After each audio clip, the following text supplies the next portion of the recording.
Buenos días para todos. Vamos esperando un minutico a que se vayan conectando más personas y comenzamos con nuestra sesión del día.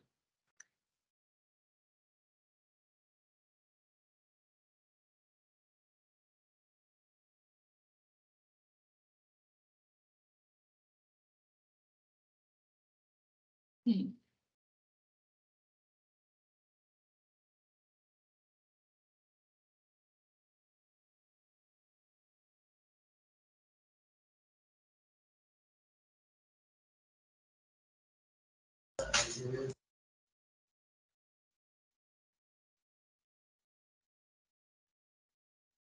Bueno, buenos días para todas y para todos. Ya hay más o menos 20 personas conectadas, entonces como para respetar los tiempos de todos y de todas, vamos a dar como inicio a este webinar, a esta sesión de formación. Primero, muchas gracias a todas, a todas y todos por conectarse a este webinar que hace parte como de las sesiones de formación que se están llevando a cabo entre Euroclima, que es el programa de la Unión Europea, y Mobilize Your City. En esta ocasión vamos a hablar de la introducción al concepto de género en la planeación de la movilidad urbana. Voy a ver si puedo pasar acá los slides. Sí, en principio, no sé si puedo pasar el anterior. Listo, sí. Como les decía, esta formación hace parte en conjunto entre Euroclima y Mobilize Your City. Además, nos está acompañando Despacio, que va a ser como la primera parte de la sesión. Algunos comentarios generales antes de comenzar. Y,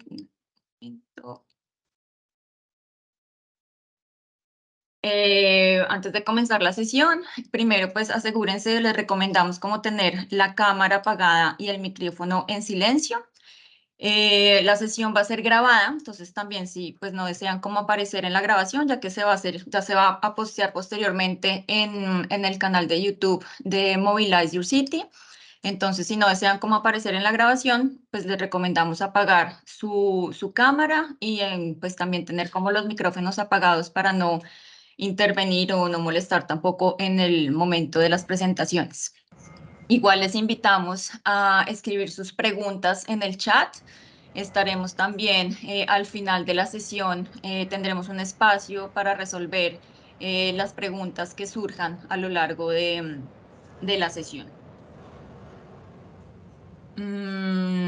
Este es el contenido del webinar de hoy, unas palabras de bienvenida que son las que estoy dando en este momento. Posteriormente hablaremos de qué se entiende por género, haremos ese vínculo entre género y movilidad y luego pasaremos a un caso específico de la Estrategia Nacional de Movilidad Activa con enfoque de género y diferencial de Colombia y cerraremos con un espacio de preguntas y respuestas relacionadas con el contenido del webinar. Estas son las ponentes que nos acompañan hoy. Alejandra Álvarez como líder de género y ciudad de Despacio, que como les comentaba va a abordar la primera parte del webinar. Y Manuela Matos como profesional en género del Ministerio de Transporte de Colombia, quien nos hablará del caso de la Estrategia Nacional de Movilidad Activa con enfoque de género y diferencial. Y yo estaré moderando el espacio por parte de Euroclima y Mobilize Your City, Diana Ardila Almecas. Entonces, los objetivos de la sesión básicamente se enfocan en proporcionar esos conocimientos básicos sobre lo que es y lo que no es género, entender un poco el contexto más amplio sobre diversidad, familiarizarse sobre los principales enfoques de género, hacer ese vínculo entre movilidad y género, hablar también sobre las dimensiones de género en la movilidad, lo que debemos tener en cuenta al momento de la planificación de movilidad y conocer un poco sobre la relevancia política de esa perspectiva de género. Entonces, en este momento le cedo la palabra a Alejandra Álvarez, quien nos hará como este desglose sobre el tema de género, qué entendemos por género y todo este abrebocas del concepto para aplicar en la planificación de la movilidad urbana. Bienvenida, Alejandra, muchas gracias por venir a este espacio y compartirnos todo tu conocimiento. Diana, muchas gracias a ti, a GIZ, a Euroclima, a Mobilize Your City por la invitación. Desde Espacio, créannos que estamos muy felices de poder compartir este conocimiento y estos años de experiencia que nos han permitido transitar por el enfoque de género, por la movilidad, por ciudades saludables, por el desarrollo urbano. Entonces, muchas gracias a ustedes. Así como lo mencionaba, y muchas gracias también a las personas que nos ven y nos escuchan en este momento por conectarse a las 9 de la mañana. Entonces, voy Aleja, a qué pena empezar. interrumpirte. No estás compartiendo tu pantalla en este momento. Creo que No, se puede compartir. no te puedo creer, lo siento. Tranquila. Y así, ¿qué tal? Sí, ahora sí. Perfecto. Teams siendo Teams, lo siento. Sí. Bueno, de verdad que muchas gracias. Arrancamos entonces por conceptos básicos desde el enfoque de género, el enfoque diferencial, también con la intención de darle un contexto a la Estrategia Nacional de Movilidad Activa con enfoque de género y diferencial. Entonces, sin más preámbulo, cuando nosotros vamos a hablar de enfoque de género o de género, hay que tener tres variables en mente muy importantes. La primera es un rasgo anatómico, la segunda es el género y la tercera es la preferencia. Vamos a desmenuzar cada una de estas porque nuestro interés hoy es que podamos tener estos conceptos súper claros para poder hacerle un match con la movilidad en sus diferentes dimensiones. Cuando hablamos de anatomía sexual, nos referimos a lo que tenemos debajo de las piernas o entre las piernas, ¿cierto? Entonces hay personas que nacen con vagina, otras personas que nacen con pene u otras personas que tienen rasgos intersexuales, que ya sea exterior, en sus órganos exteriores o interiores, tienen algunos órganos asociados a las hembras o a los machos. Entonces aquí empezamos a ver que el mundo ya dejó de ser binario, ¿cierto? Que no todo está asociado a una vagina o a un pene. Para nuestra segunda variable, vamos a hablar del género, entendemos que es una construcción social referente a nuestra identidad, a nuestros roles, a nuestros estereotipos entre hombres y mujeres. Hay que tener algo en cuenta y es que el género primero es multidimensional y está altamente influenciado por el contexto en relación a cómo nos comportamos entre todos y entre todas. Existen los estereotipos de género. Primero entendamos que un estereotipo son esas ideas preconcebidas que construyen los lazos de relacionamiento social y adicionalmente son aprendidos durante nuestro ciclo de vida y dependen y cambian del contexto y de la época. Los estereotipos de género se basan en el determinismo biológico, es decir, al nacer, lo que tenemos debajo de las piernas socialmente determina si somos hombres o si somos mujeres, ¿cierto? Y este estereotipo, según esta asignación anatómica sexual de ser macho o hembra, se le asocian unas actitudes. Entonces, la mujer es frágil, inestable, sumisa, dependiente, mientras que el hombre es líder, proveedor, fuerte, estable y dominante. Con respecto a los roles, son las formas en las que realizamos nuestras actividades cotidianamente. También hay una asociación de estos roles frente a ese determinismo biológico, ¿cierto? Entonces, por eso es que las mujeres estamos mucho más asociadas a esas labores del cuidado, a ser profesoras, enfermeras, asociadas también al mundo de la belleza y del cuidado, mientras que los hombres están más relacionados a esos roles de la ciencia, la política, las matemáticas, el uso de herramientas pesadas, la mecánica y la ingeniería, y la medicina y la ciencia. Tenemos otra variable que es que construye, digamos, esta en sí misma variable de género y es mi identidad. ¿Con qué construcción social me identifico yo independiente de mi anatomía sexual? Entonces aquí empezamos, aquí también es otra pista de por qué el mundo no es binario, ¿cierto? Entonces yo me puedo identificar con características asociadas a la mujer o al hombre o definitivamente no ser binario, ¿cierto? Que es este, digamos, este género queer, donde hay una identificación de las personas quienes no, digamos, se relacionan con aquello históricamente llamado binario.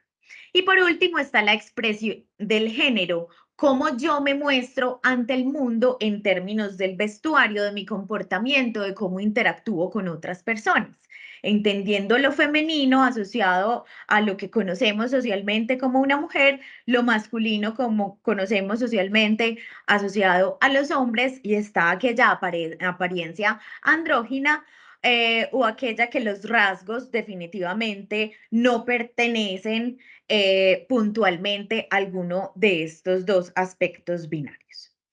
Por último, tenemos entonces la preferencia sexual. Esto se refiere a quien yo decido desear, entendiendo que hay personas heterosexuales que se sienten atraídas por personas de diferente sexo, la homosexualidad, personas, hombres o mujeres que quieren o desean a personas de su mismo sexo, la pansexualidad, que sin importar aquella persona, cuál sea su sexo o su género, pues hay una conexión con esta persona, la demisexualidad, que lo que le importa es un vínculo emocional generado con esa persona, y la asexualidad es que no siente de cierta manera ninguna atracción sexual por una persona.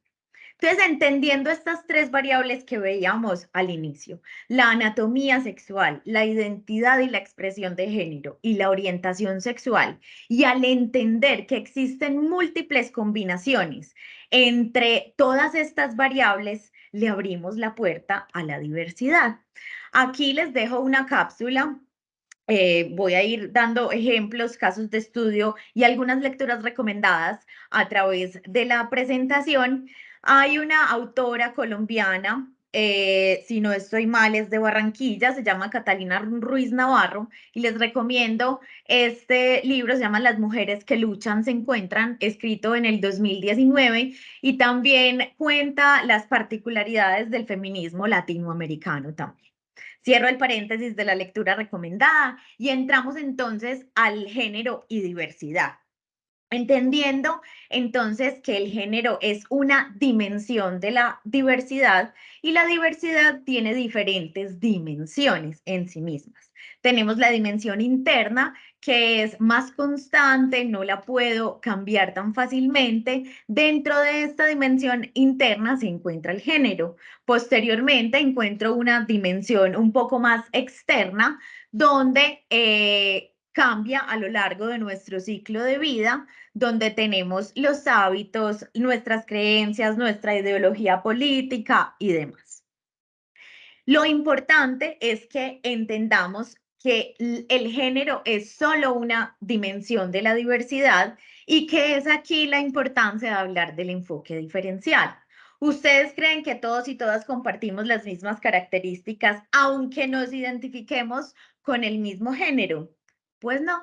Existe entonces una perspectiva de análisis que nos permite obtener y difundir información sobre algunas características particulares de las personas, que pueden ser asociadas a la edad o en la etapa del ciclo de vida, a su identidad de género, a su orientación sexual, a su pertenencia étnica, si tiene o no algún tipo de discapacidad y cuál es su origen, si es una persona que viene del campo, si es una persona que crece en la ciudad o si es una persona migrante, por ejemplo.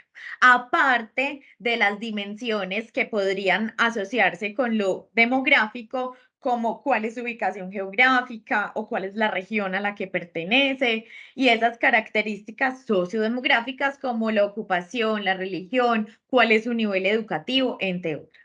La importancia del enfoque diferencial es que nos permite visibilizar situaciones de vida particulares y, ojo, brechas existentes para tomar decisiones en el sector público o en el sector privado.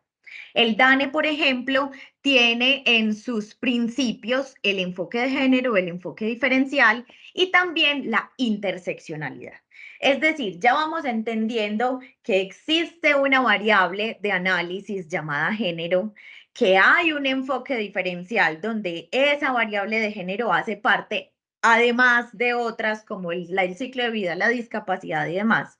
Y la interseccionalidad lo que nos permite es hacer un análisis simultáneo entre entre dos o más características diferenciales de estas poblaciones de estudio. Entonces yo puedo tener una mujer con discapacidad en embarazo, por ejemplo, perteneciente a un grupo étnico cuya experiencia va a ser súper diferente a una mujer que nace y crece en la ciudad con todas sus facultades motrices, en este caso, joven estudiante, es decir, en un ciclo de vida joven donde apenas está empezando su vida profesional. Todas estas características hacen que ambas personas tengan una visión del mundo completamente diferente y una experiencia en términos de accesibilidad a la ciudad, de acceso a la ciudad completamente diferentes. Otra lectura recomendada para este caso es La Mujer Invisible, en el 2019 también, porque la importancia de captar datos segregados por estas diferentes variables de análisis hace que sean visibles las brechas de desigualdad. Porque si no están datos, no existe y no nos damos cuenta, ¿cierto? Entonces, he ahí la importancia de todas estas brechas, de toda esta información captada. Me permito hacer un zoom muy rápido en la discapacidad, que es también una de las variables de análisis que tenemos bajo ese enfoque diferencial.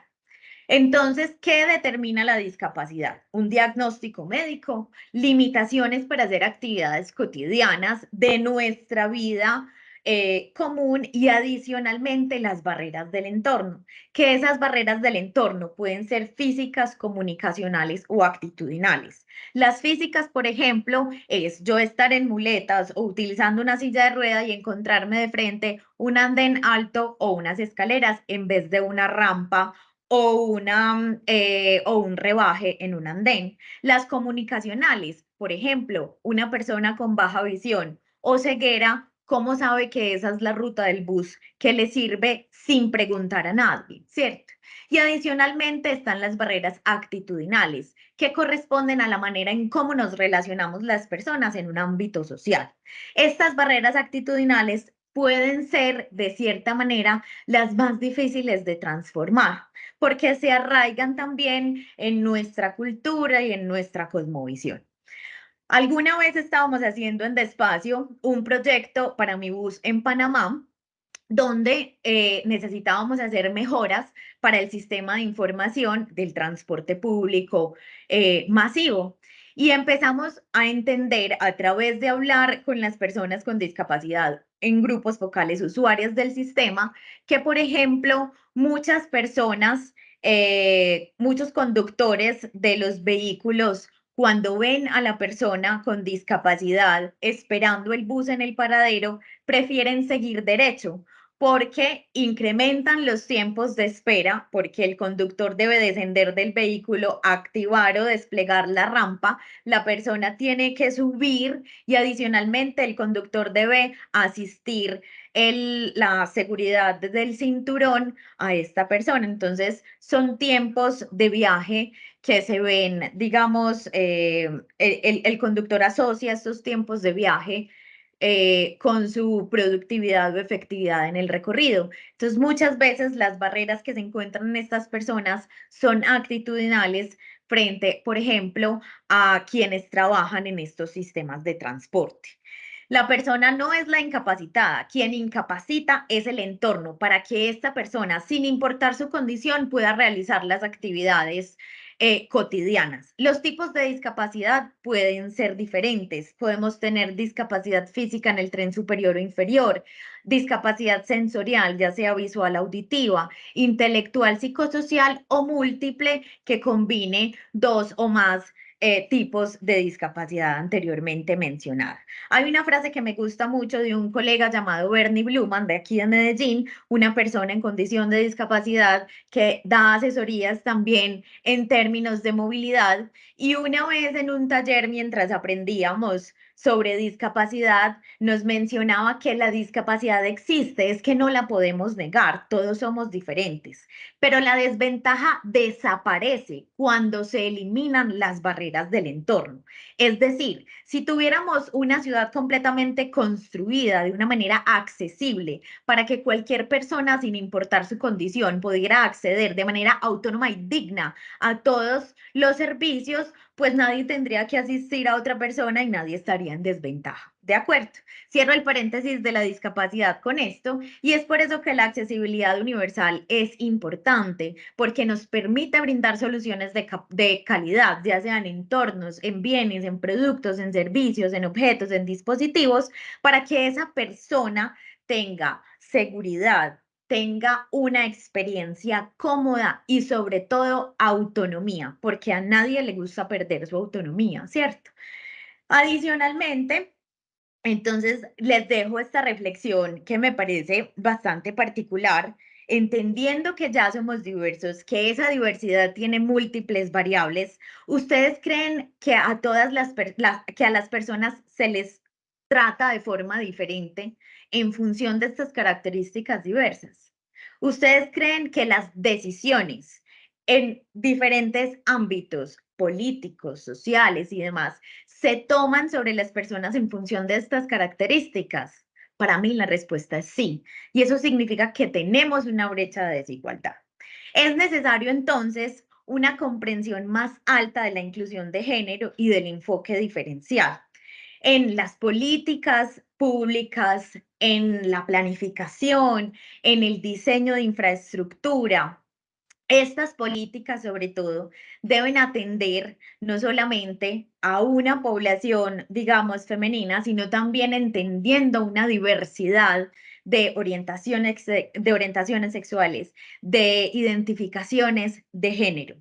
Aquí les dejo algunos datos. Por ejemplo, hay un estudio donde el 22% de las personas trans denunciaron acoso o discriminación al utilizar autobuses, trenes y taxis en un estudio en Estados Unidos. Yo creo que esta realidad no es mucho más alejada a la latinoamericana también. En un estudio realizado en el 2022 en Medellín, otra lectura recomendada es la guía metodológica para transversalizar el enfoque de género en proyectos de movilidad, de infraestructura para la movilidad activa. Se encontró que una de las barreras para utilizar el transporte público para personas con diversidades sexuales es el miedo a ser discriminada, ¿cierto? Y no es solamente la percepción de miedo, sino también los hechos que han ocurrido. Aquí hay una brecha en datos muy importante, no solamente en términos de cómo nos movemos, cómo captamos la información, sino también cuál es nuestra experiencia, datos captados respecto a la experiencia de las personas con diversidades, de las personas diversas en el uso del transporte. No hay, casi no existen datos sobre discriminación, sobre violencias de género ocurridas en el transporte público. ¿Cuál es entonces la importancia de transversalizar el enfoque de género y diferencial para no dejar a nadie atrás? Esta gráfica es muy bella, es de Robert Wood Johnson y nos muestra que definitivamente, aunque tratemos de darle la misma herramienta a todas las personas que son diferentes y que somos diversas, no a todo el mundo le van a servir. Por eso, no necesariamente un, una solución única puede eliminar esa brecha de inequidad. Cuando entendemos las diferencias de cada una de las personas y diseñamos soluciones adaptadas a estas diferencias, vamos a tener autonomía, comodidad y seguridad por parte de cada una de estas personas. ¿Qué es entonces ser sensible? versus responsivo al género. Hay un proceso que se establece para, digamos, pasar de ser completamente distantes ante el género a tomar un rol transformador en el género. Ser sensible nos permite reconocer los roles, las relaciones y las normas de desigualdad existentes de acuerdo a esos estereotipos y roles que históricamente cargamos, pero no necesariamente las aborda de una manera activa ni plantea soluciones de una manera activa. Sin embargo, ser responsivo al género es ser proactivo a transformar o a disminuir esas brechas de desigualdad entre hombres y mujeres de una manera activa, ¿cierto? Entonces, sí ven la diferencia. Yo soy sensible al género mientras lo reconozco, pero soy responsivo al género mientras actúo de manera eficiente y proactiva a disminuir esa brecha de desigualdad. Por eso es importante identificar, comprender y llevar a cabo intervenciones que nos permitan entender las diferencias entre los hombres y las mujeres, superar estos prejuicios y adicionalmente tener soluciones diferenciadas para ambos. La práctica de la transversalización del enfoque de género nos permite tener un proceso donde los hombres y las mujeres en cualquier actividad que planifiquemos, ya sea un instrumento de planificación, un proyecto de infraestructura, desde cualquier tipo de ámbito y en cualquier nivel, podamos entender las diferencias entre los hombres y las mujeres y entregar soluciones diferenciadas que puedan mejorar y servir a las necesidades de cada una de las personas. Cuando nosotros transversalizamos el enfoque de género y el enfoque diferencial, no solamente vamos a tener un producto, proyecto, servicio que sea cómodo y seguro para una mujer, sino también para una persona con discapacidad, para una persona adulta mayor, porque somos nosotras quienes generalmente cuidamos de estas personas con discapacidad y personas adultas mayores, y también para niños y para niñas. Es decir, la transversalización del enfoque de género y el enfoque diferencial nos conviene a todos y a todas. ¿Por qué entonces es importante incluir el enfoque de género y diferencial en movilidad? Entendiendo la movilidad desde la gobernanza y las políticas públicas, entendiendo la planificación que ahorita Diana, entre los objetivos de la presentación nos mencionaba, la planificación de la movilidad, pero esa planificación entendida desde la gobernanza y las políticas públicas, desde instrumentos de planeación como el plan de ordenamiento territorial, como los planes de movilidad urbana sostenible, regionales, locales, metropolitanos, también entendiendo los planes de desarrollo municipal o regional, las normativas a escala nacional y subnacional, la infraestructura para todo tipo de modo de transporte, desde la movilidad activa, desde el transporte público colectivo y masivo, para las medidas de la gestión de la demanda. ¿Cómo entonces hacemos para operar servicios de transporte con una transversalización desde el género? ¿Cómo entonces tenemos programas de transformación cultural y transversalizamos el enfoque de género allí en esta dimensión, desde la financiación y por supuesto la gestión de la información? Que miren que lo que hemos venido hablando es que uno de los principales y digamos pasos iniciales para empezar a transversalizar el enfoque de género es tener datos que nos ayuden a visibilizar esa brecha existente. Entonces, ¿por qué debemos incluir el enfoque de género y diferencial en la movilidad? Primero, históricamente, las ciudades se han diseñado, quienes han liderado la planificación de las ciudades han sido personas, hombres, con todas sus facultades motrices en perfecto estado, por decirlo así, con una visión desde el privilegio en términos de acceso a la educación, de acceso al trabajo. Y esta visión se ha, digamos, llevado de manera tangible a las ciudades y por eso hoy tenemos lugares hostiles, oscuros, porque la percepción que tiene un hombre frente a un espacio público es completamente diferente a la percepción que tiene una mujer. Adicionalmente, incluir el enfoque de género y diferencial en la movilidad nos permite el acceso a bienes y oportunidades comunes. ¿Por qué? Porque la movilidad es un derecho que nos permite acceder a los diferentes derechos. Entonces, podemos acceder a través de la movilidad a la salud, al ocio, a la educación, ¿cierto? Nos permite, digamos que es lo que vuelve tangible ese acceso a la ciudad.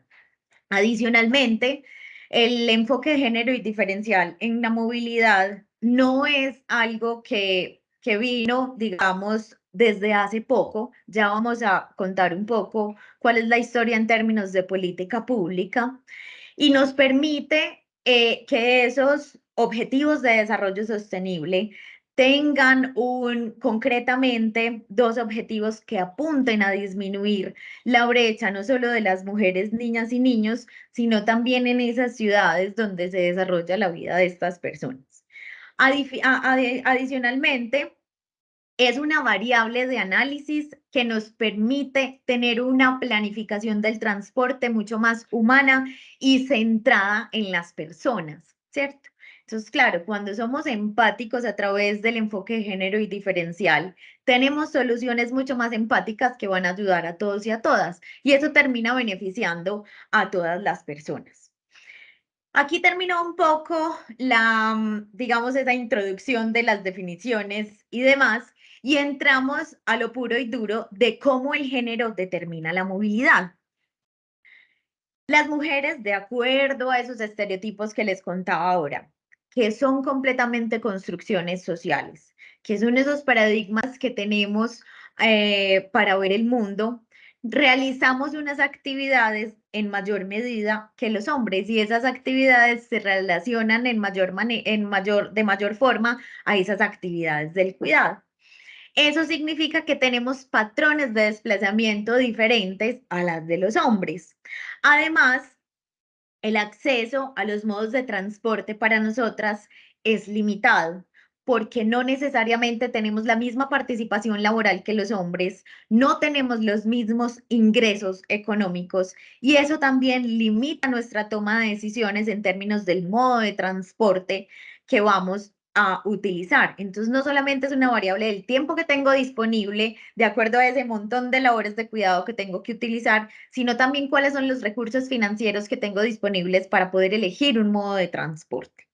Adicionalmente, tenemos unos factores de desigualdad que van desde el desplazamiento caminando, utilizando la bicicleta, del entorno construido. Estos, digamos, factores de desigualdad están desde el entorno construido y adicionalmente hacen que nuestras elecciones de transporte no sean racionales, como el mundo de la ingeniería ha creído históricamente que elegimos un modo de transporte, sino que sean completamente emocionales. Por ejemplo, estudios comprueban que nuestra decisión de modo de transporte en la mañana difiere del modo de transporte que elegimos en la noche porque ya no hay iluminación, hay una mayor percepción de inseguridad, miedo a ser víctimas de acoso, hurto o robo. Entonces, miren que todas esas variables empiezan a determinar a ver el género como un determinante para la planificación de la movilidad. Ahora les contaba que hay unas actividades asociadas al cuidado por parte de las mujeres, históricamente asociada a las mujeres, y viene Inés de Madarriaga en el 2019 y dice, oiga, es que miren, hay una movilidad que es del cuidado. Es decir, los patrones de viaje no solamente se pueden, digamos, estudiar de acuerdo a si va la persona a trabajar, a estudiar, sino también a cuáles son esas actividades que hace en función de atender las tareas de cuidado de personas dependientes o del mantenimiento del hogar, que se realiza, digamos, mayoritariamente por mujeres. Estos viajes con motivo de cuidado incluyen acompañar a niños y niñas al colegio, acompañar a actividades extraescolares, que fue a pintura, que la llevó al centro cultural, ¿cierto? Necesita una persona acompañante. Adicionalmente, citas médicas a especialistas y todo lo que está asociado a las a esas diligencias médicas, porque no es solamente atender la cita, sino ir por los medicamentos, autorizar órdenes o poner la tutela y la demanda porque no le hicieron un correcto procedimiento. Adicionalmente, prácticas de deporte o cualquier otro tipo de actividad. Esto entonces, a esta movilidad del cuidado se le suma la inferior participación laboral que tenemos las mujeres en el campo laboral. Eh, si bien nosotras desarrollamos estas labores del cuidado, no siempre y en mayor medida no son remuneradas. Entonces, esto hace que las mujeres, por ejemplo, en el mundo realizan el 75% del trabajo de cuidados no remunerados. Y estos viajes de cuidado lo que terminan es encadenando un patrón que cumplimos nosotras para realizar este viaje. Es decir, salimos de la casa, vamos al colegio de los niños, vamos al mercado, de ahí nos vamos a recoger el niño otra vez al colegio y de ahí los llevamos a la casa. Entonces, de eso se tratan esos viajes encadenados. Adicionalmente, ya voy a profundizar un poco más. Adicionalmente, los patrones entre hombres y mujeres son completamente diferentes y miren esta gráfica tan poderosa que tenemos aquí a la derecha. Nos muestra la proporción de tiempo que dedican hombres y mujeres a los quehaceres domésticos. Algunas de las autoras y autores se refieren a esta como la segunda jornada laboral, ¿cierto? Que es no remunerada y está asociada a esos quehaceres domésticos y cuidados del hogar. Es una brecha gigante. En la línea azul pueden ver el tiempo dedicado por las mujeres versus la línea gris del trabajo dedicado por los hombres. Adicionalmente, los hombres viajan, según la literatura y según esos análisis realizados a diferentes encuestas en Latinoamérica y en otros lugares, viajan de manera pendular, es decir, salen de la casa, van al trabajo, realizan su jornada laboral y vuelven del trabajo a la casa, es decir, es completamente pendular. Miren la diferencia que ahora hablábamos de los múltiples orígenes y destinos que teníamos las mujeres, mientras que el hombre se mueve de manera pendular. Y toda esta comprensión, digamos, todo este enfoque de género llevado a movilidad nos permite entender nuestras dinámicas diferenciadas y entregar estas soluciones de transporte de manera diferencial. Un ejemplo muy puntual es que las frecuencias del transporte público son o incrementan en horas llamadas pico, es decir, en la mañana y en la tarde, y son más correspondientes a esos viajes realizados por hombres, de acuerdo a esa, digamos, patrón histórico de productividad. Pero nosotras, de acuerdo a esos patrones de viaje asociados al cuidado, nos movemos de una manera. Alguien me está solicitando el control. Diana, ¿le doy control o no? No, Aleja, Ah, no es bueno, por acá, tranquila. entonces le voy a dar denegar. Listo. Bueno, entonces, de acuerdo a esos patrones, mm, creo que se me fue la paloma, pero ya la recupero. Listo. Ah, sí. Entonces, de acuerdo a estos patrones, el caso que les iba a contar del transporte público, tenemos entonces que el transporte público tiene mayores frecuencias en la mañana y en la noche, pero de acuerdo a estos patrones de cuidado que realizamos nosotras, nuestro pico de viajes es al mediodía, donde las frecuencias del transporte público son más bajas, entonces nos toca esperar más y eso incrementa nuestros tiempos de viaje y hace que nuestra experiencia sea mucho más negativa, digamos, al usar el transporte. Ay, ya no puedo pasar. Ahora sí, perdón. La planificación de la movilidad en los aspectos que les contaba anteriormente nos van a permitir, digamos, una solución o combatir las siguientes soluciones. Lo primero es que ese crecimiento acelerado en nuestras ciudades con una baja densidad, con una dependencia al vehículo particular, ha sido también una de las barreras para que las mujeres accedamos a los diferentes servicios que tiene la ciudad, ¿cierto? Y esa perspectiva de género también implica que en una planificación o que en unos instrumentos, por ejemplo, de planificación como el POT de Bogotá, podamos tener en el eje central de la concepción y del propósito del plan de ordenamiento esté la movilidad del cuidado. El caso del plan de ordenamiento territorial de Bogotá es espectacular. Les invito a que lo conozcan de manera más profunda porque al poner el eje central de la movilidad del cuidado, lo que busca es una ciudad mucho más densa, con viajes mucho más cortos, atomizando, por ejemplo, los servicios a las diferentes, o sea, llevando esos servicios de la ciudad a las diferentes sectores o focos residenciales.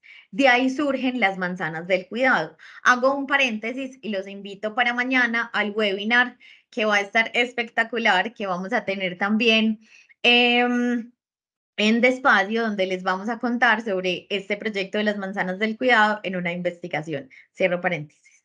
Entonces, las manzanas del cuidado son un gran ejemplo de cómo la institucionalidad puede llevar los servicios para disminuir distancias de viaje, para cuidar a las cuidadoras, para que tengan tiempo de estudiar, de trabajar y de empezar de manera directa a mejorar su autonomía económica, su autonomía física y su autonomía en la toma de decisiones. Adicionalmente, el sector del transporte históricamente ha estado liderado por hombres.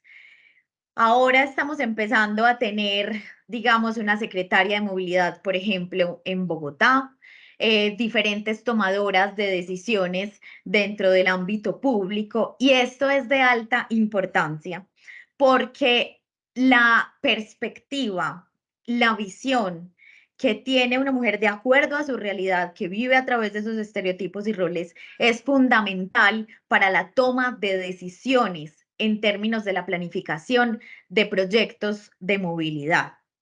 Entonces, digamos que esta planificación con perspectiva de género nos permite un urbanismo mucho más sostenible, mucho más empático con todas las personas,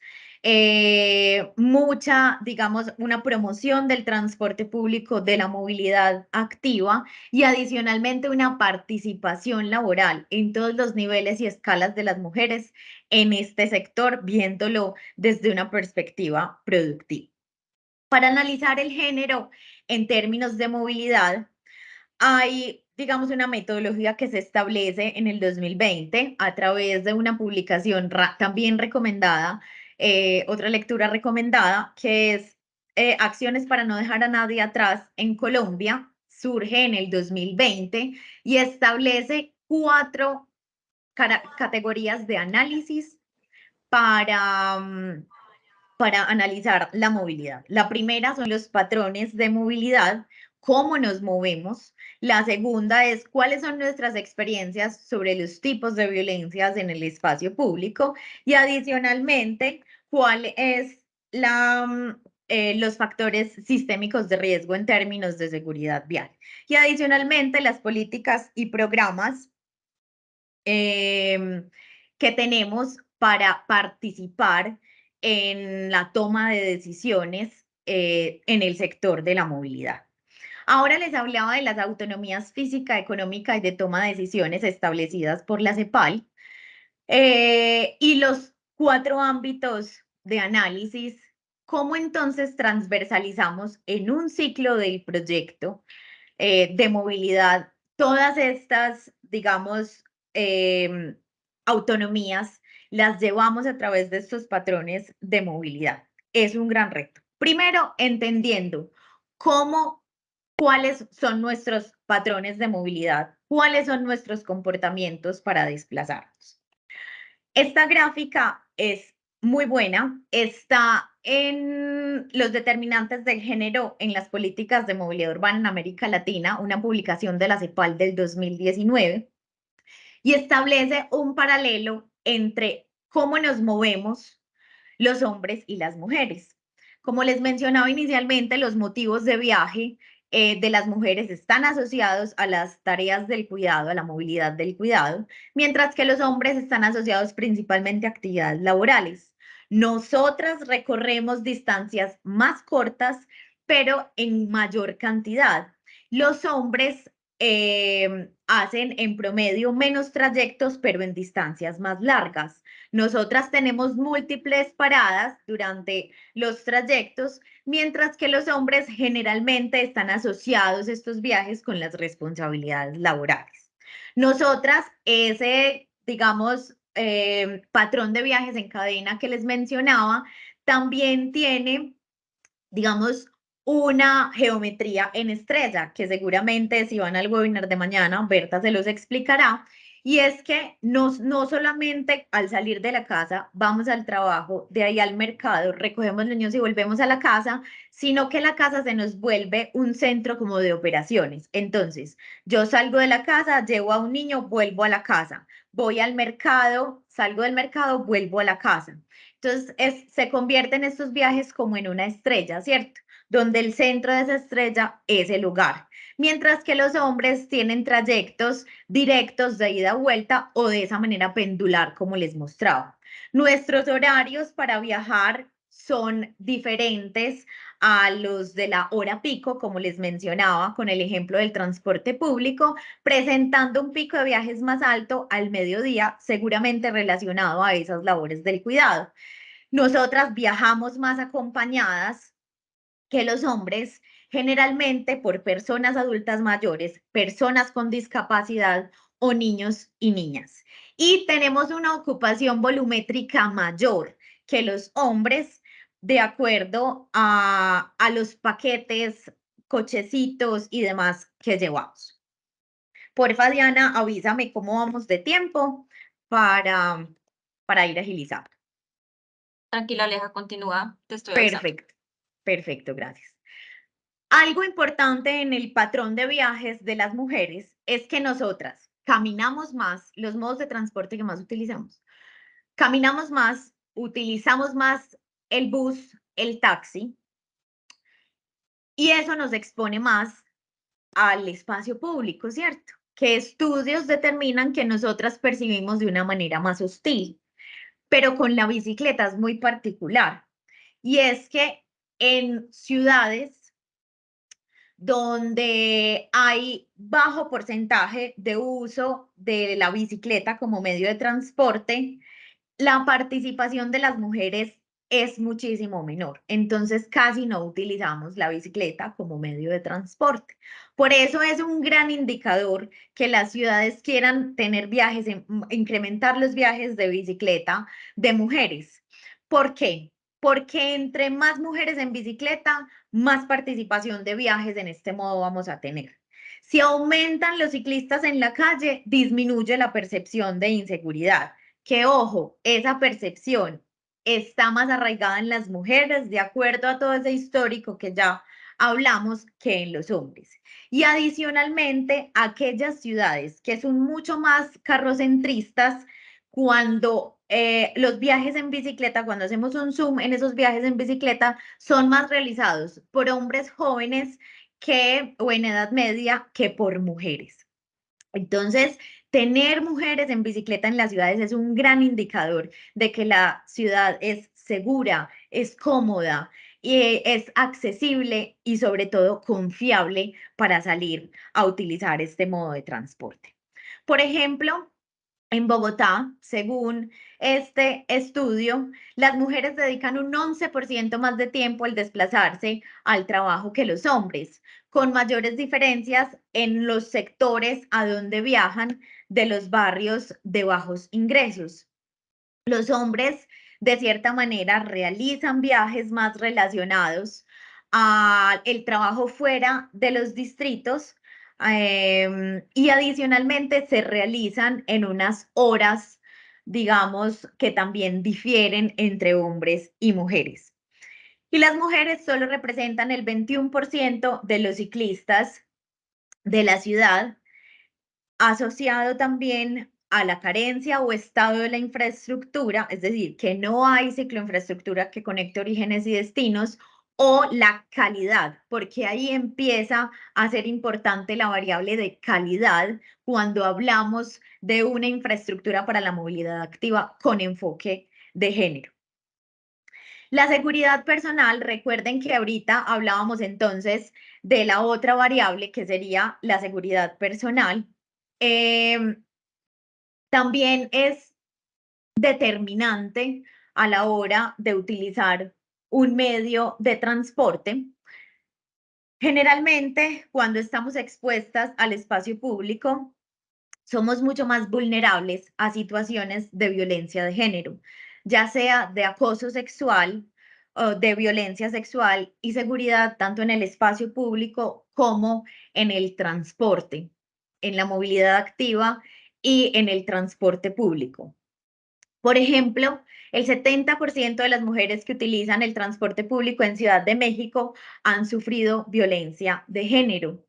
En Medellín también, por ejemplo, hay un estudio que saca Secretaría de Cultura con Secretaría de la Mujer y establece que una de las mayores consecuencias de que una mujer fuese víctima de acoso sexual en el espacio público es que tiene miedo de volver a salir o exponerse a este espacio público. Y eso es determinante a la hora de elegir otro modo de transporte. Entonces, claro, el acoso sexual se nos vuelve una barrera y esta violencia de género se nos vuelve una barrera gigante cuando queremos promover que en las ciudades se camine más, se utilice más la bicicleta y el transporte público. Porque recuerden, más del 93% de los viajes en transporte público, la primera etapa se hace caminando.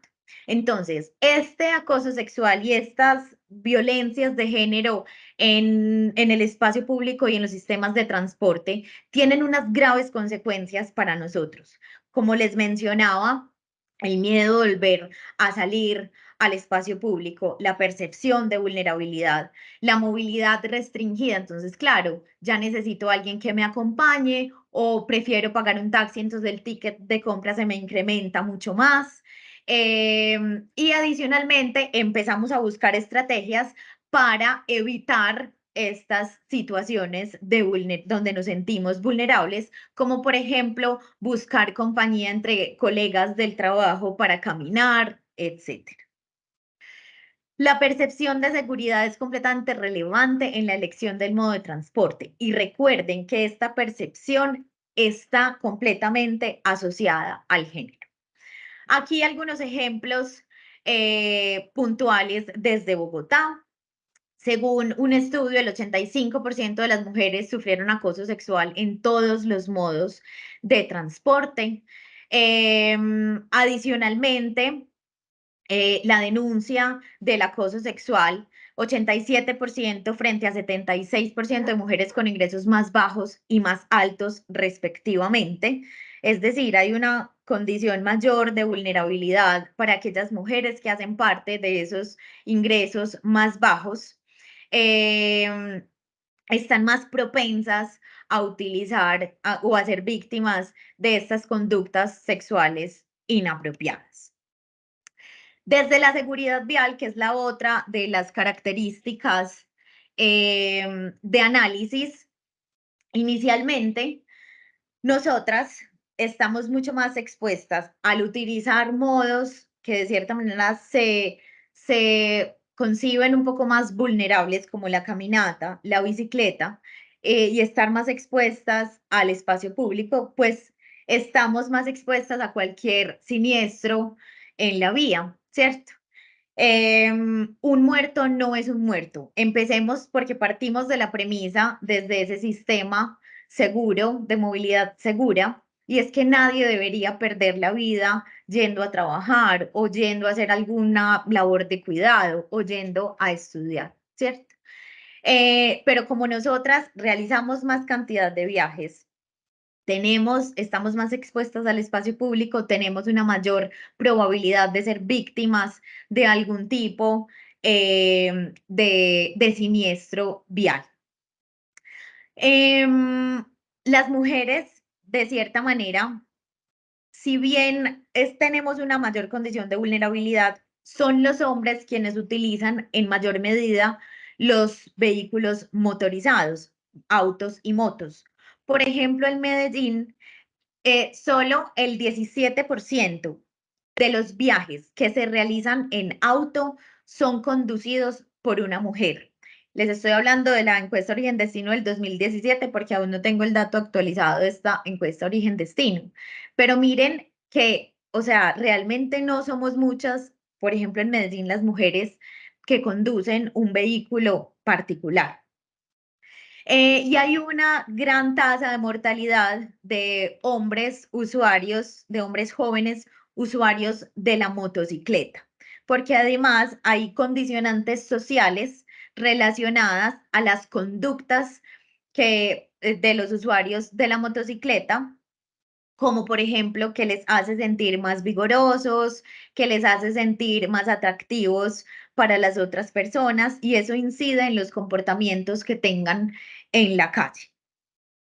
Por otro lado, todas las pruebas que se realizan en términos de seguridad vial con dummies y vehículos y y el diseño del sistema seguro del vehículo es realizado con dummies que asemejan la morfología o la anatomía de los hombres, olvidándose, por ejemplo, de que nuestra ergonomía es diferente, de que nuestro pecho es diferente. Entonces, se ha comprobado que en siniestros donde hay personas heridas, las mujeres tienen una, digamos, mayor complejidad en esas heridas que los hombres, por ejemplo. Y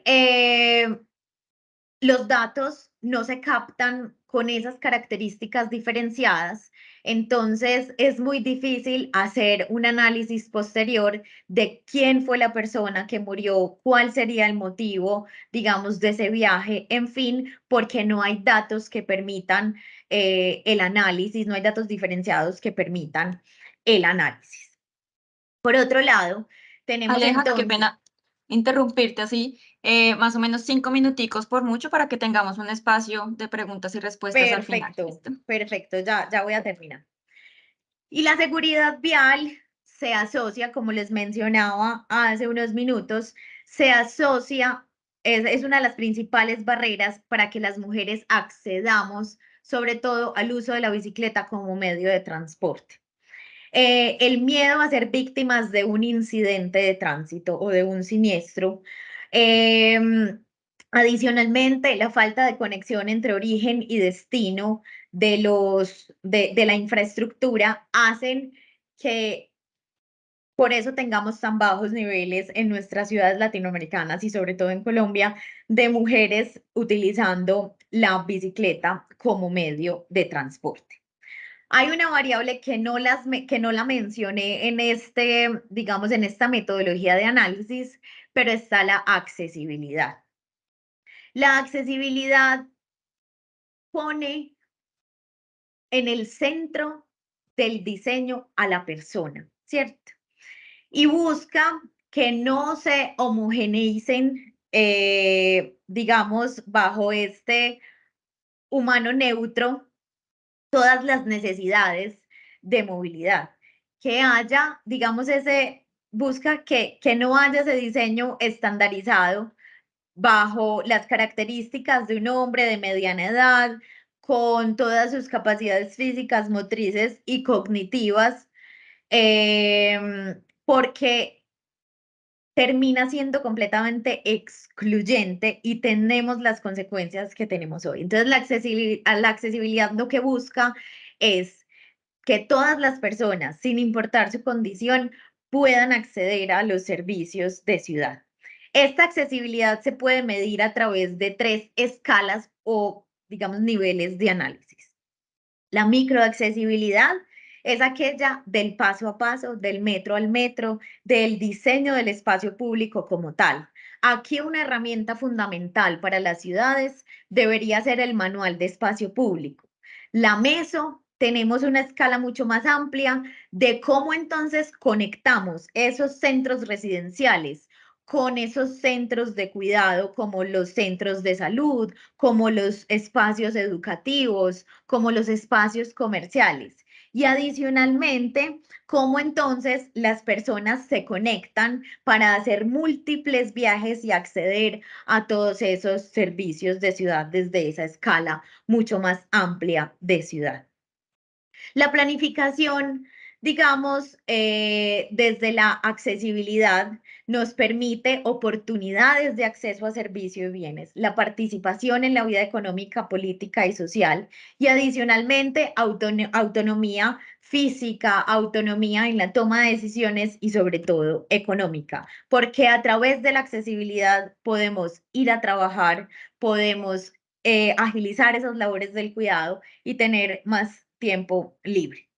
Voy a saltarme este ejemplo, digamos, de América Latina, lo van a poder ver en la presentación cuando les enviemos las memorias, pero me quiero quedar con esta frase. El acceso restringido a las oportunidades de la ciudad debido al sistema de transporte puede agravar la pobreza urbana de las mujeres y tiene graves consecuencias para su acumulación de capital humano y financiero y consecuencias para su autonomía y calidad de vida.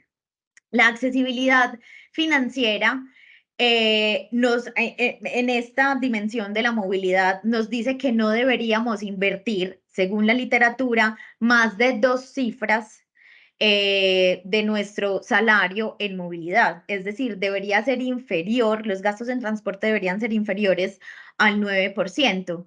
Por ejemplo, en Colombia, hace unos años, en el área metropolitana del Valle de Aburrá, las personas gastaban entre 15 y 19% de su salario solo en transporte. Si fuese mucho más asequible y accesible financieramente, estos gastos podrían ser destinados a educación, a ocio, a disfrute con la familia. Adicionalmente, tenemos la accesibilidad física, como les mencionaba en estas 3 escalas de análisis, que nos permita conectarnos con los diferentes servicios de ciudad, teniendo la posibilidad de elegir el modo de transporte más conveniente según la distancia que necesitemos recorrer. Y por otro lado, tenemos la accesibilidad social, la calidad del servicio, el diseño del transporte y la seguridad, que es aquí donde se tiene en cuenta la experiencia, es decir, esos rasgos personales de cada una de los usuarios y usuarias del transporte público o de la movilidad activa. De esta gráfica quiero resaltar algo muy importante y es que las personas, esta franja naranja nos muestra que las personas de bajos ingresos son quienes menos se mueven en nuestras ciudades. De cierta manera, esa accesibilidad financiera condiciona un montón la manera en la que nos movemos. Por otro lado, está vamos ya a hacer el análisis en esa variable de análisis desde programas, políticas públicas, como les mencionaba inicialmente, la participación laboral de las mujeres en el sector transporte ha tenido una brecha muy amplia. Los puestos de mayor responsabilidad en toma de decisiones en el ámbito político y privado están dominados por los hombres. Un paréntesis, les invito a que conozcan Mujeres en Movimiento. Precisamente ese es el objetivo de Mujeres en Movimiento, empoderar a las mujeres que trabajamos en el sector transporte a través del liderazgo para que podamos entre todas ayudarnos a surgir en este medio que ha sido históricamente patriarcal. Invitados e invitadas a que visiten la página de Mujeres en Movimiento. También todas estas barreras que hemos tenido que, digamos, superar para disminuir un poco esta brecha de género, nos permite que la transversalización y esa diversidad del género beneficie a la sociedad, la economía, nuestro medio ambiente y a las empresas. Por supuesto, se aborda la discriminación y se propician los derechos de las personas y puede beneficiar la reducción de la pobreza. Aquí quería contarles un caso de Bogotá, de La Rolita, en términos de inserción laboral, es uno de los proyectos que en mi consideración es espectacular. Visiten La Rolita en Bogotá, son una flota de vehículos de buses eléctricos donde el 53% de la flota está conducido por mujeres. Adicionalmente, la infraestructura al interior del centro de operaciones concibe centro de lactancia, un lugar de descanso, es decir, entienden cuál es la situación de una mujer y disponen soluciones para que esa mujer pueda laborar sin eliminando, digamos, todas esas barreras sociales que tiene debido a sus estereotipos y roles. Profundicen en el caso de la Rolita porque es de verdad espectacular. Volvemos entonces a la brecha de género en los datos. Hacemos mucho énfasis en esta, digamos, dimensión de información, análisis y captación de datos, porque nos permite tomar decisiones informadas y evidenciar la brecha de género entre todos y entre todas.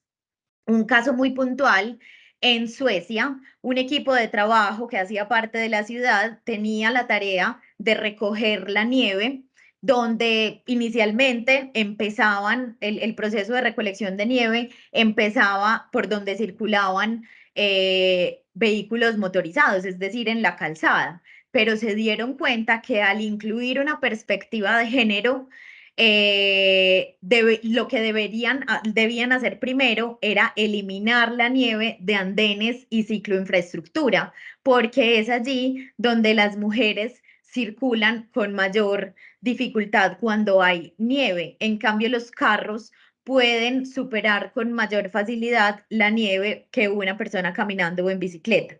Uno de los mayores impactos es que disminuyeron el número de lesionados, de personas lesionadas, digamos, bajo los efectos de la nevada.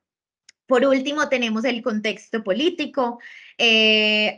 Sí o sí, de cierta manera, la movilidad tiene que ser coherente con los retos climáticos que no pueden, que no podemos ocultar y que definitivamente las mujeres frente a estas consecuencias del cambio climático somos mucho más vulnerables.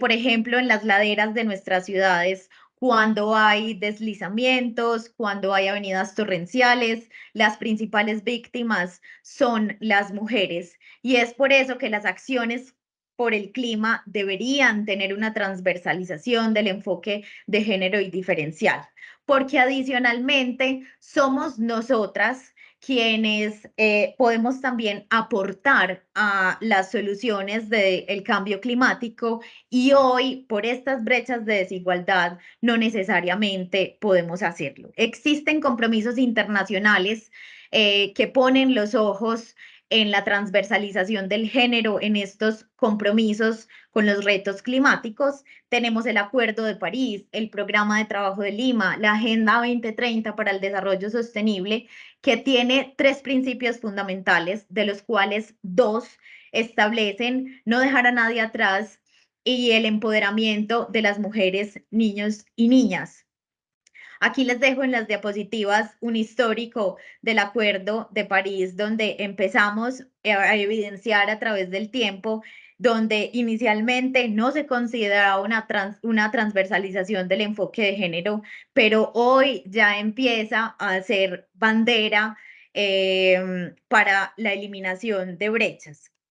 Creería yo, Diana, que vamos concluyendo y simplemente es decirles e invitarles a todos y a todas a ponernos unos lentes púrpura para captar, analizar datos con enfoque de género y diferencial, para sensibilizarnos y empatizarnos entendiendo que no todos y todas somos iguales y que está en nuestras manos al trabajar en el sector transporte y al incidir en una ciudad, disminuir las brechas de género, sobre todo en la experiencia de acceso a los servicios de ciudad.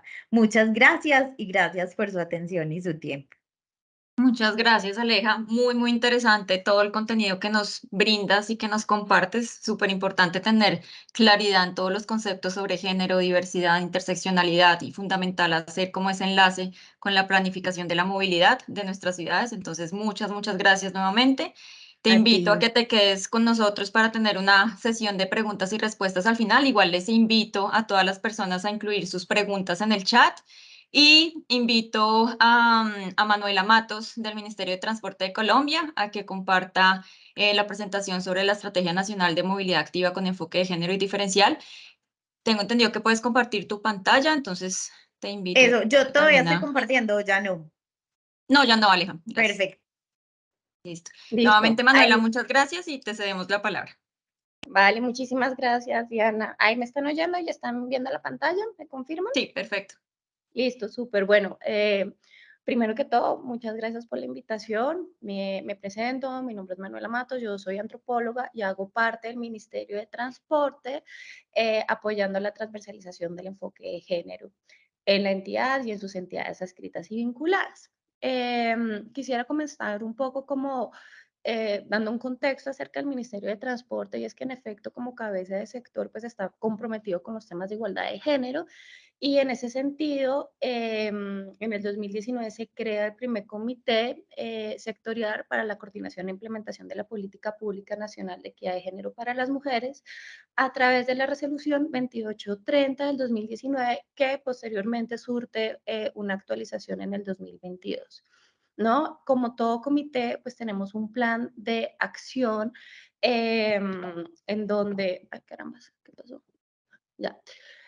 Tenemos un plan de acción en torno a 7 pilares principales que por cada uno, digamos, podemos hacer unas acciones para el cierre de brechas de género, ¿no? Y es en el pilar número 3, que es este hábitat y ambiente, en donde el comité entiende que las estrategias para la mitigación y el cambio climático no pueden ser entendidas o no son neutrales al género. Y en ese sentido, pues cobra sentido la Estrategia Nacional de Movilidad Activa con enfoque de género y diferencial. Cuando hablamos de movilidad activa, que es como un elemento pues claramente clave para entender lo que es la Estrategia Nacional de Movilidad Activa, entendemos, o la EDMA la entiende como, como esos desplazamientos, ¿cierto? Que se realizan con la energía propia de la persona o con algún dispositivo que sea mecánico o asistido para suplir alguna necesidad. Y en ese sentido, la movilidad activa puede realizarse tanto a nivel urbano como rural. Se puede dar por diferentes motivos, sea por temas de cuidado, sea por temas laborales, sea por temas de estudio, de trabajo, de ocio. Puede ser combinada en diferentes etapas o no, puede ser desplazamientos de personas o de mercancías. Eso es como para tener la claridad de qué se entiende en movilidad activa dentro de la Estrategia Nacional de Movilidad Activa. Y ahora sí, ¿qué es la estrategia y qué entendemos como Estrategia Nacional de Movilidad Activa o a qué hace referencia la estrategia?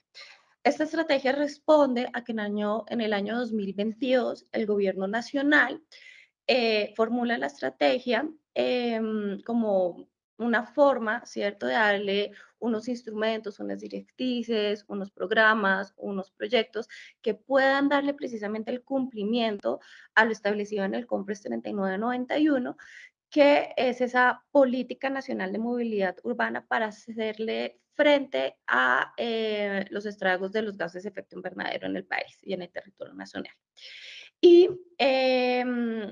la estrategia, pues, contempla diferentes enfoques. Por supuesto, pues, el enfoque que acá estamos hablando, que es el, pues, como la transversalidad de toda la estrategia, que es el enfoque de género, pero, pues, también contempla el enfoque diferencial, un enfoque seguro, un enfoque sostenible y un enfoque saludable, ¿no? Y en ese sentido, pues la estrategia precisamente busca poderle dar respuesta a esas necesidades que se crean en torno a la movilidad de todas las personas, entendiendo precisamente, como bien ya lo mencionaba Aleja, que todas somos diferentes, que todas tenemos unas necesidades diferentes y por lo tanto tenemos un disfrute a la ciudad que debe contemplar pues esa diversidad y esas diferencias entre los cuerpos. Para la formulación entonces de la Estrategia Nacional de Movilidad Activa se identificaron 6 principios fundamentales. La primera es el espacio o la calle como un espacio integrador. ¿Esto qué quiere decir? Normalmente la calle se concibe, o digamos tradicionalmente se ha concebido la calle como un lugar de desplazamiento donde una persona va de un punto A un punto B y ya está. Lo que se plantea acá y como parte de los principios de la estrategia es que el espacio, la calle debe ser más allá de eso, ¿no? Debe ser un lugar de encuentro, de convivencia, de seguridad ciudadana.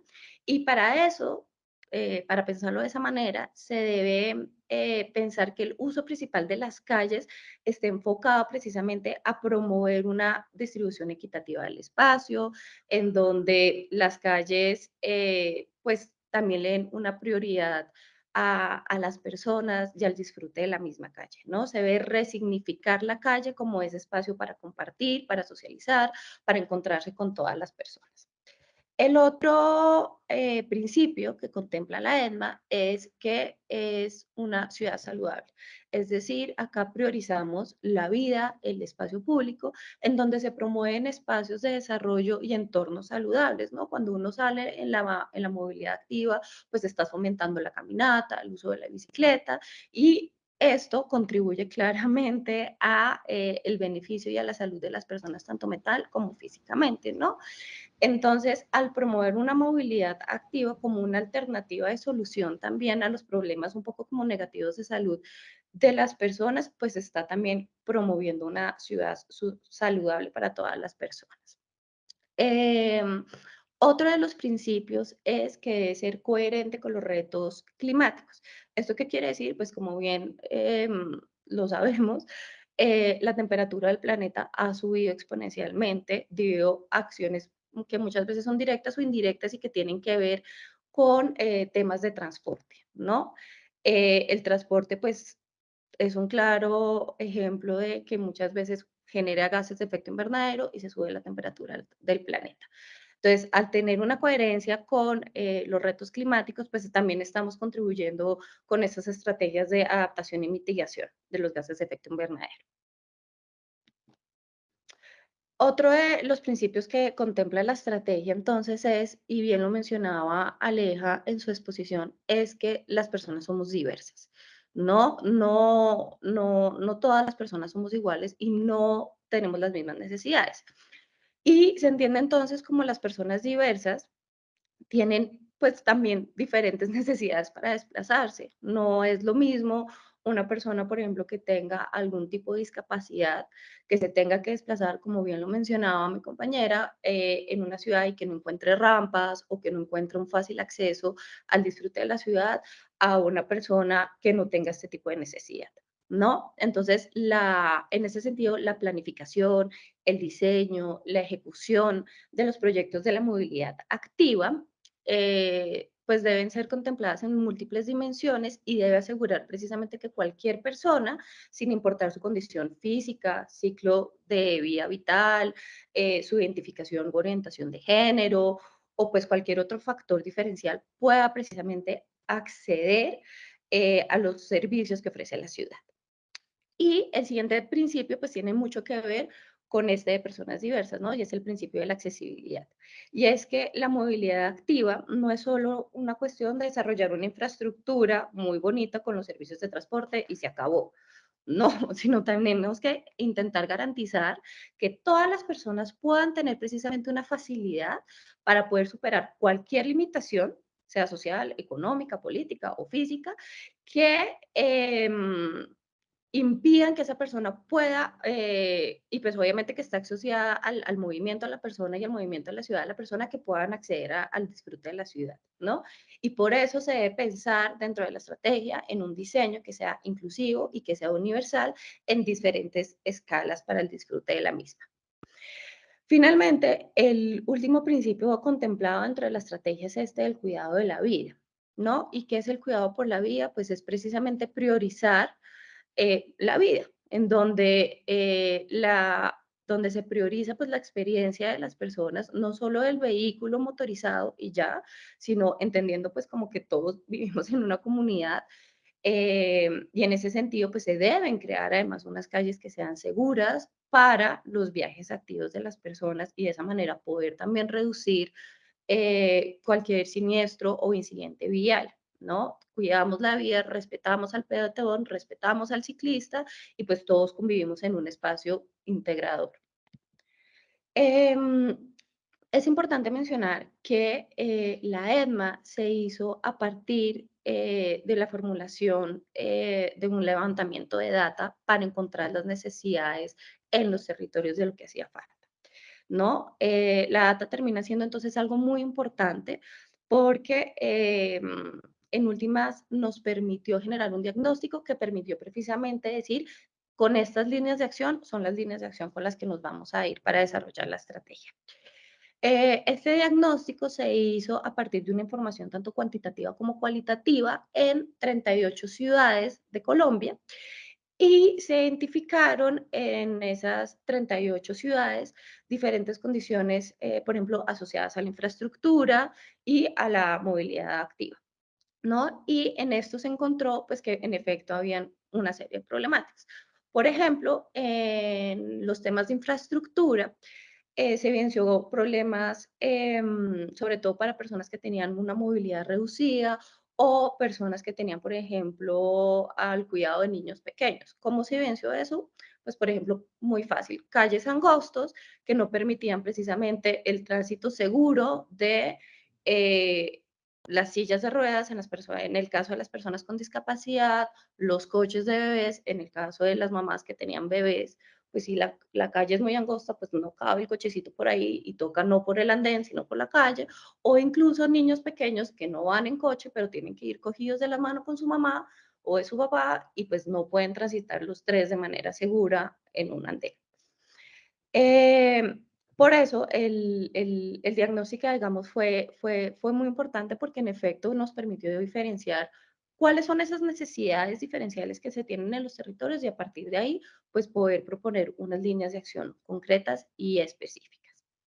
Y en este sentido, claramente cobra sentido, perdón la redundancia, el enfoque de género diferencial, ¿no? Y es que como bien lo mencionábamos, la movilidad desde una perspectiva de género termina siendo muy importante porque es el enfoque que nos permite analizar cómo precisamente esos roles de género terminan influyendo en el uso y el disfrute de nuestras ciudades.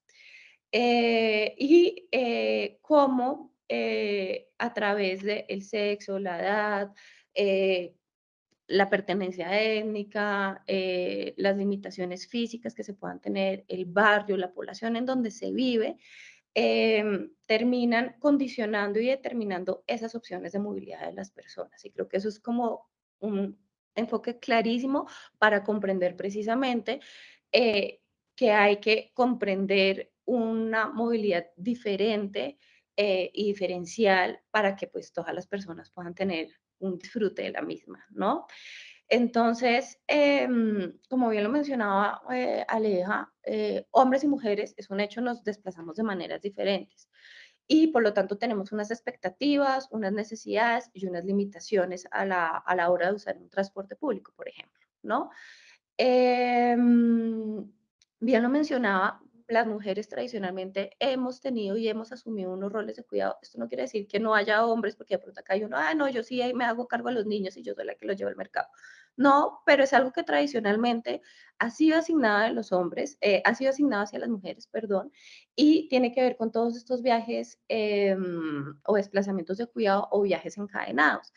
Entonces, esto quiere decir, y yo, por ejemplo, que soy mamá, me pasa mucho que a mí me toca llevar a mis niños, por ejemplo, al jardín y de pronto voy y hago mercado y después regreso a la oficina para trabajar. A eso es lo que llamamos viajes encadenados. Son viajes que por lo general pues son así o que van de un punto a otro y pues esto tiene mucho que ver con las dinámicas de cuidado.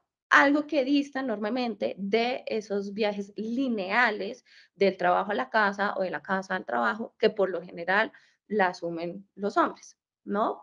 Y en ese sentido, esas limitaciones en torno a la intermodalidad, a la inseguridad, entre otros factores, pues terminan siendo unas experiencias diferentes para hombres y para mujeres. Adicionalmente, también es importante decir que así como hay unas diferencias en la movilidad para hombres y para mujeres, también hay unas diferencias entre las mismas mujeres. Por supuesto, no somos iguales, ¿no? Y en ese sentido, pues así como yo, no es lo mismo que, por ejemplo, yo sea una mujer con discapacidad que vive en una zona rural y que tenga que trabajar al centro poblado, esa condición y esa experiencia de movilidad no va a ser la misma para una mujer con esas mismas condiciones, que de pronto tenga una condición de discapacidad, que tenga que trabajar en el centro poblado, pero que viva como tal en la ciudad. Y eso es muy importante tenerlo, porque dentro de nosotras mismas, pues claramente también hay unas diferencias que es importante tener en cuenta. Em, Dicho esto, las experiencias entonces, entre hombres y mujeres, las experiencias de hacia la ciudad, pues terminan siendo muy, muy, muy, muy, muy diferentes. Em, la EDMA entonces contempla precisamente esas diferencias, contempla precisamente que transversalizar el enfoque de género durante toda la estrategia es algo fundamental y acoge 5 cualidades que son las propuestas por la guía metodológica para la planificación y diseño del sistema de movilidad y transporte de la CAF. ¿Cuáles son esas cualidades que nos dista esta guía? La primera es que se debe comprender la movilidad del transporte desde una movilidad cotidiana y cuidadora. ¿Esto qué quiere decir? Quiere decir que el diseño del sistema de la movilidad debe precisamente tener en cuenta que existen unas dinámicas de cuidado, tanto para las personas que hacen unas dinámicas de trabajo no remunerado o remunerado, porque pues también existe el trabajo doméstico no remunerado, que son la que lo hacen la mayoría de las mamás, como remunerado, como por ejemplo lo que hacen las empleadas de servicio doméstico, ¿no? Y se tiene que tener en cuenta precisamente esos viajes de cuidado que pasa en la movilidad cotidiana y de cuidado. Esto significa entonces que los sistemas de transporte deben contemplar un sistema de movilidad cotidiana integral que responde y que no privilegie solamente a esa movilidad laboral, que era la que mencionábamos antes, esa movilidad que es lineal del trabajo a la casa y de la casa al cuidado, sino que pueda responder precisamente a una movilidad y se pueda ampliar un poco el espectro a una movilidad mucho más amplia.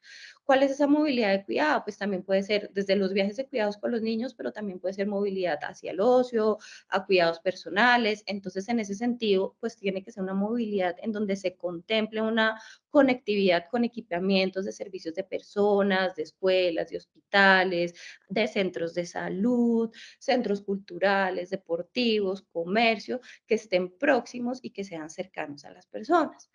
Y dentro de esa movilidad cotidiana y cuidadora también se debe contemplar, por ejemplo, una infraestructura que esté acorde con estas dinámicas del cuidado, por ejemplo, bancos, ¿cierto? Para el descanso, para el cuidado de las personas, sobre todo en todo el trayecto del desplazamiento. Eso es súper importante tenerlo en cuenta dentro de las cualidades que contempla la ERA.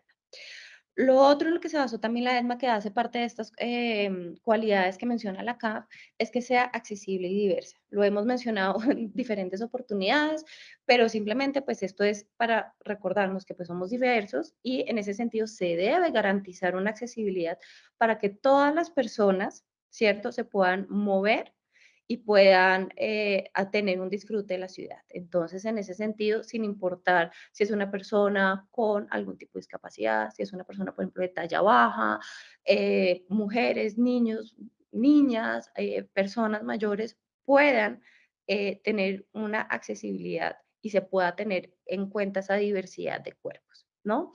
Entonces, en esta cualidad de ser accesible y diversa, uno, tenemos que tener en cuenta que hay una diversidad de cuerpos y por lo tanto se deben empezar unas infraestructuras que tengan y contemplen diferentes elementos en ese sistema de movilidad para que todas las personas, independientemente de su ciclo vital, independientemente de su condición física, pues puedan acceder a ellas. Tiene que ser equipado. ¿Esto qué quiere decir? Que, por ejemplo, durante toda la cadena de desplazamiento haya, por ejemplo, bancos, barandillas, haya iluminación, hayan estacionamientos para bicicleta, para poder el disfrute y que todas las personas, además que este equipamiento pues debe ser accesible. Entonces no es lo mismo, por ejemplo, un parqueadero de bicicletas donde la mujer no tiene, por ejemplo, la misma fuerza que un hombre y tiene como que colgar la bicicleta hacia arriba, que un sistema de parqueadero de bicicletas donde pueda ser accesible para todas las personas. Esa parte de equipamientos, los bancos, por ejemplo, para personas de talla baja, pues que sean unos bancos que las personas de talla baja puedan acceder a esos bancos y sean pensados para su diversidad, para su cuerpo. Y además, dentro de ser accesible y diverso, se debe tener en cuenta una señalización tanto peatonal como para bicicletas, en donde se debe, por ejemplo, revisar que la señalética sea con un lenguaje incluyente, no sexista, y en donde pues claramente se incluya una diversidad de cuerpos y de personas para que todas además se sientan representadas en ellas. Manu, te encargo si puedes ir como cerrando para tener también como los tiempos, a ver si nos Ah, da para contestar un par de preguntas. listo, Gracias. voy a intentar plural. Entonces, otra de las cualidades es que sea segura y libre. Esto es básicamente ampliar la mirada en términos de seguridad y contemplar que, por ejemplo, las mujeres tenemos un tema de violencia en el transporte público, en donde hay un tema fuerte de acoso sexual y otros de delitos de odio, como puede ser el racismo o la LGTB-fobia, ¿no? Otra de las cualidades es que sea nocturna y festiva. Esto es entender que la movilidad no solo ocurre en unas franjas horarias específicas, sino que atiende en un ciclo de 24/7 y en ese sentido pues se deben garantizar, y está muy alineada con la anterior, la seguridad, por ejemplo, en los paraderos de buses, de metros, donde hay poca confluencia de personas, donde pronto está más oscuro. ¿Cómo podemos hacer para que entonces esos lugares se vuelvan también seguros y se contemple la movilidad en ese sentido y se pueda disfrutar también la noche, que pues qué maravilla disfrutarlo también de noche y no solo en el día? Y por supuesto que sea equitativa y participativa. Esto es básicamente poder promover la promoción de la participación de las mujeres en los modos activos y en las políticas, sobre todo de movilidad. Como se nos está acabando el tiempo, voy a ir un poquito más rápido. Les voy a dejar acá un video de los principales retos que encontramos con enfoque de género y diferencial que se encontraron dentro de la estrategia. El Ministerio de Transporte trabaja por la igualdad de género y los derechos de las mujeres, identificando algunos retos. Retos con enfoque de género y diferencial en la Estrategia Nacional de Movilidad Activa. Hablemos de 4 de ellos. Sentirnos seguras, poder caminar, montar bici de manera segura a cualquier hora del día y de la noche, sin que nadie nos diga piropos, que nos acosen sexualmente, con los tocamientos deliberados con connotación sexual, ni presenciar exhibicionismo ni miradas lascivas, sino al contrario, caminar o montar bici tranquilas y libres de violencias. Visibilice y reconozca la movilidad del cuidado. La movilidad activa será una aliada para los desplazamientos de cuidado no remunerado que generalmente asumen las mujeres al trasladar a los niños, niñas, personas con discapacidad o personas dependientes. Pero también que el sistema de movilidad no responde ni privilegie solamente a la movilidad laboral, sino a la movilidad por motivos personales, de ocio, conectando equipamientos y servicios a las personas tales como las escuelas, centros de salud, centros culturales y comercios de proximidad. Adicionalmente, la movilidad activa con una mirada de género y diferencial, favoreciendo los desplazamientos de cuidado que asumen las personas dedicadas a las actividades domésticas de limpieza y vigilancia, que por lo general tienen horarios de entrada y salida a altas horas de la noche o de la madrugada. Participar en los trabajos masculinizados. La pandemia, sin duda alguna, afectó tanto a hombres como a mujeres. Sin embargo, fueron ellas las más impactadas por la pérdida de empleo y acceso a oportunidades económicas, llegando en su momento a una tasa de desempleo de un 26.2%, situación que se ha convertido en un verdadero reto. Es por ello que se debe fomentar el acceso y permanencia de las mujeres en los trabajos de la cadena de valor de la movilidad activa para disminuir los índices de desempleo, especialmente lograr la vinculación a los cargos en los que tradicionalmente se desempeñan los hombres.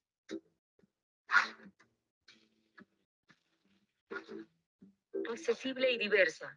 La movilidad activa con una mirada de género y diferencial deberá garantizar la accesibilidad universal, prestando mayor atención a las personas con movilidad reducida, con diversidad funcional, cognitiva y sensorial, a las personas con coches para bebés o cargando compras o productos de venta, pero también reconociendo la diversidad de los cuerpos de niños, niñas, jóvenes, personas de talla baja, de diferentes pesos y medidas, y lograr el bienestar de todas las personas en la movilidad a la gente diversa.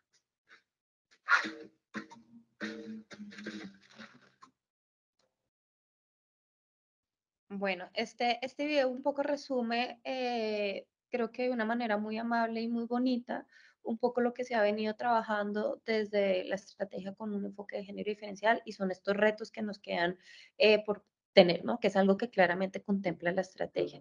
Y en este sentido, ya para terminar, porque sé que estamos cortos de tiempo, quiero contarles que claramente la EDMA contempla diferentes líneas de acción, gobernanza, promoción y transformación cultural, instrumentos para la planeación territorial, gestión de información, seguimiento y monitoreo, normatividad y financiación.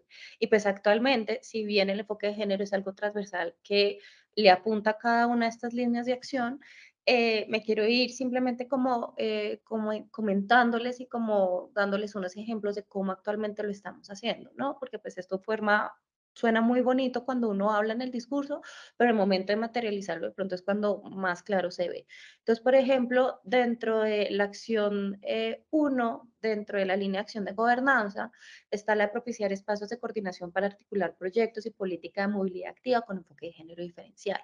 Actualmente el Ministerio de Transporte está trabajando en la implementación de un protocolo precisamente para abordar las violencias que le ocurren a mujeres, niñas, niños y adolescentes en el transporte. Y esto es algo muy importante, esto está vinculado también en el COMPES 4080 y es una acción concreta, contundente, en donde se ve claramente cómo estamos articulando precisamente esos proyectos y esas políticas para poder tener una movilidad con enfoque de género en donde se le esté garantizando o por lo menos haciendo esfuerzos para que las mujeres puedan, mujeres, niñas, niños y adolescentes en este caso, puedan tener un disfrute a una vía libre de violencias, ¿no?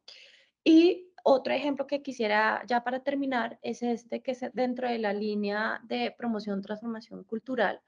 La acción específica es la acción número 9, que es propiciar herramientas para la aprobación de planes, programas, proyectos y estrategias para la movilidad activa. En ese sentido, también desde el Ministerio de Transporte hemos venido trabajando de diferentes maneras para escuelas de desaprendizaje del machismo o instancias similares, en donde entendemos que esto pues no es algo solo de mujeres, sino es algo de toda la sociedad y por lo tanto se ven un poco como empezar a trabajar y a transformar esos sesgos inconscientes, y parte de esos sesgos inconscientes es empezar a trabajar estos temas de machismo, que muchas veces pues está como tan arraigado en nuestra cultura, para precisamente poder empezar a superar esas barreras socioculturales en el posicionamiento de la movilidad activa. Eso sería todo. Muchas gracias. Muchas gracias, Manu. Súper interesante también ver cómo estos ejemplos concretos y materializados en lo que ha sido la Estrategia Nacional de Movilidad Activa con enfoque de género y diferencial. Muy interesante. Sé que ya nos pasamos 10 minuticos, pero igual no quiero como dejar de pasar la oportunidad como de responder un par de preguntas que están en el chat. Hay varios agradecimientos también como a las panelistas. Muy interesante el tema. Y creo que también ya lo respondes acá, Manu, como con todos estos acciones que se han tenido en cuenta a la hora de la planeación y la identificación de necesidades para la estrategia nacional, pero si pueden decir como cada una en un par de palabras o algo así, como conocemos y reconocemos esas brechas de género que existen y esas desigualdades que, pues, que existen actualmente y la realidad pues, que tenemos en muchas de nuestras ciudades. Pero si pudieran como de pronto nombrar algunas de esas principales soluciones o estrategias a corto plazo, reuniendo un poco las preguntas de María y de Rosa, ¿qué resaltarían ustedes como a tener en cuenta para la planeación de la movilidad de las ciudades con ese enfoque de género y diferencial? No sé quién quiere tomar la palabra primero. Bueno, no sé, Manu, si quieres empezar o arranco. No, pues bien lo mencionábamos, gracias Aleja, bien lo mencionaba un poco en la exposición, qué pena por extenderme. Pues hay muchos retos, ¿no? O sea, están los retos de tener en cuenta que sea una movilidad, por ejemplo, cuidadora, que sea una movilidad donde tenga una accesibilidad a toda la diversidad y a todos los cuerpos, donde sea segura y libre. Claramente hay uno de los ejes claves, y bien lo mencionaba, que estamos trabajando, es este protocolo de violencias contra las mujeres, ¿no? Somos muy conscientes, y Aleja bien lo mencionaba, hay una falta de data importante en temas de violencias que le ocurren a mujeres, niñas, niños, adolescentes, en el transporte, sobre todo las violencias tradicionalmente muchas veces se han visto más como el ámbito privado, y hay todas unas políticas para atender esas violencias que ocurren en el ámbito privado. Pero cuando lo trasladamos al espacio público, cuando lo trasladamos al transporte, pues ahí hay un gran reto, y es precisamente, pues desde el ministerio estamos muy conscientes que eso está pasando, y precisamente logramos vincular, que eso nunca se había logrado en el COMPAS 4080, esta estrategia de prevención, en donde vamos a abordar precisamente estas violencias, sobre todo el tema del acoso sexual, como una manera para empezar a desnaturalizar estas violencias, porque dentro de este protocolo, digamos, que se contempla que se aborde la prevención, la atención y una sanción social. Y es que no podemos comprender las violencias que le ocurren a las mujeres, a los niños y a los adolescentes en el transporte público sin unas estrategias de prevención, ¿no? Y esto es claramente, tenemos que instar a las personas, tenemos que hacer unas campañas comunicativas en donde decimos, es algo que está pasando, esto no está bien, tenemos que abordar tanto a hombres como a mujeres, como a niños, como a toda la población, mejor dicho, para decir, hay que desnaturalizar este tipo de violencias, y vamos a tomar unas medidas preventivas para que cada vez la sociedad sea más consciente y se meta en el chip de que esto no está bien. ¿Qué más, digamos, contempla este protocolo? Unas medidas de atención. ¿Y esto qué quiere decir? En el dado caso que ocurra, porque pues muchas veces ocurre, ¿cuál va a ser esa ruta establecida con el gobierno nacional y con lo que actualmente dispone el gobierno nacional para precisamente poder atender a las víctimas que ocurran este tipo de violencias y no revictimizarlas, por ejemplo? Y hay un tema clave, y es la sanción social. Eso también lo contempla dentro del protocolo, y es, tenemos que empezar a hacer ruido, empezar a decir, esto no está bien, y si bien hoy por hoy no hay como una normativa que a mí me sancione y que me sancione como fuertemente el tema del acoso, sí lo podemos hacer desde una sanción social, sí lo podemos hacer de una manera en que haya un rechazo colectivo a este tipo de prácticas, ¿no? Y esta es una acción concreta que está contemplada dentro de la EDMA claramente, que se está trabajando junto con el COMPES 4080 y que actualmente pues está haciendo desde el Ministerio de Transporte y que hace parte un poco de estos principios y estas cualidades que yo les mencionaba de para tener una movilidad pues hay que tener un principio de estar segura, estar libre, poder tener el disfrute, por ejemplo, en los fines de semana, nocturnas, festivas, y creo que eso es un avance muy importante, concreto que se está haciendo. Yo creo que Manu fue bastante contundente y pudo como cerrar bastante diferentes dimensiones. Pero yo solo quiero agregar para la pregunta que hace María y es, pregúntense en cada cosa que hagan, sin importar el ámbito en el que trabajen, ¿esta solución le sirve a cualquier persona sin importar su condición? Si la respuesta es sí, eso es aplicar un enfoque de género y diferencial. Si la respuesta es no, busque a ver cómo hace que cualquier persona, sin importar su condición, pueda acceder a esa charla que usted esté dando, a ese sistema de transporte que usted esté planificando, ¿cierto? Yo creo que cualquier situación a la que nos enfrentemos en términos de planificación, diseño, ejecución de servicios de transporte, debería ser mucho más humana y empática. Algo simple para llevarle en un ejemplo concreto.